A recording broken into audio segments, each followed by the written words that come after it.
Well, I've spoken to trans woman Blair White on a number of occasions, and one of her great lines is a transgender 4-year-old. Yeah, she tells it like it is. But one of her great lines is a transgender 4-year-old is like a vegan cat. We all know who's making the lifestyle decisions. And talking about the parents in this case, they claim she wanted to medically transition from when she was a toddler, from when she was 2 years old. Let's have a look.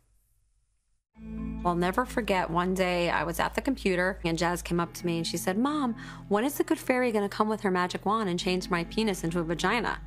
And I was really confused. You know, I have this 2-year-old coming up to me and saying, you know, I'm a girl. Like, I had a pit inside of my stomach. I'm like, my kid is not normal. I mean, this is not normal. They took me to the doctor when I was 3 years old, and she held up 2 dolls. One doll was a girl and had girl parts, and one doll was a boy and had boy parts. And she said, "Which do you have right now?" And I pointed to the boy doll. And then she said, "Which do you want?" And I pointed to the girl. The astonishing thing is I haven't seen that little clip, but I've seen so many different clips where Jeanette Jennings, the mother, and Jazz tell so many different versions of this story. For example, the bit you've just played with Jazz saying that the doctor said X, Y, and Z. Well, I've seen interviews with the doctor who says a very different version of it.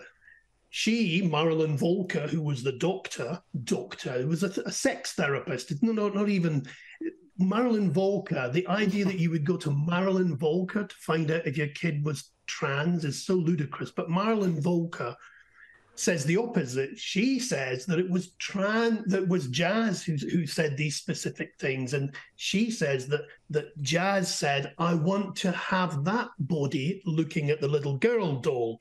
But now I hear that Jazz says it's the opposite, and it was Marilyn who said that, which is much more believable.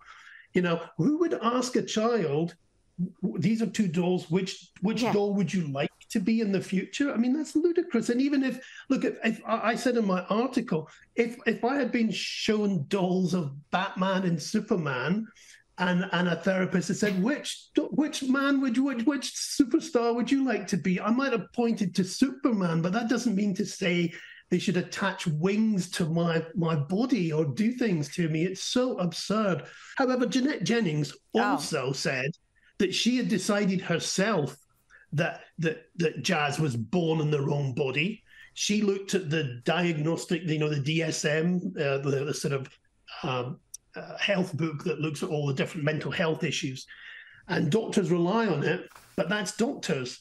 Jeanette is just, a citizen of South Florida, has no medical background. She decides to look at the DSM and diagnoses for herself that her child is transgender. And then she says, "I just needed someone to confirm it." And so she went to Marilyn Volker. I mean, the story doesn't make any sense at all. And if you were Barbara Walters, if you or I were in the position that Barbara Walters was in 2007, we would have asked them questions. We would have kept our skepticism. That's all that's the responsibility you have to your audience. Oh, absolutely. And I wonder whether some of that media coverage really just made this path that Jazz was sent on irreversible. There was too much attention. There was too many people cheering for this madness. And when you've got parents like that in the mix. And I just want to play you a clip here of the brutal reality of some of that so-called gender-affirming medical care that Jazz received. Here is the mother again. But with her, I'm worried about, like, her mental well-being and her dilation. The minute she leaves my house, we have a dilation problem. That is a concern. When you don't have that watchful eye, they tend to go back to old patterns. I have woken Jazz out of a dead sleep and taken the dilator and put the lubrication on it and said, "Here, you take this and you put it in your vagina. If not, I will." But Jazz is bad, even when I'm home once a day. I will be so mad if she goes away to college and that thing seals up. I will wring her neck. Can you imagine? No, I can't imagine. Oh, Yeah, that vision chilling, disturbed many people. It's so chilling.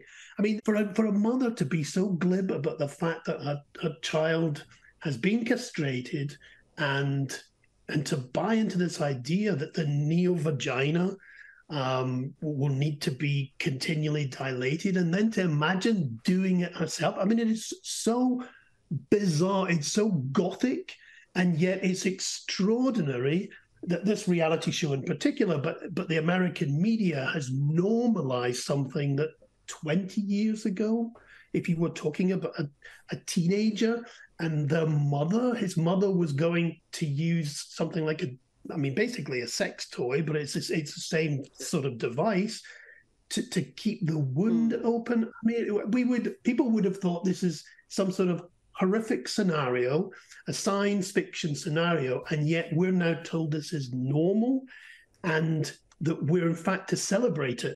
Oh, and one can only hope that perhaps 10, 20 years from now, people will look back at this period with absolute shock and disgust, and then we've moved along from this current phenomenon, because Jazz may have been one of the very first high-profile transitions, but in the TikTok age, there are now thousands of parents and youngsters who are documenting their transition journeys online. So this problem, I think, is only going to get bigger before, hopefully, there is some correction. Malcolm Clark, thank you so much for your time today. Thanks, Rita.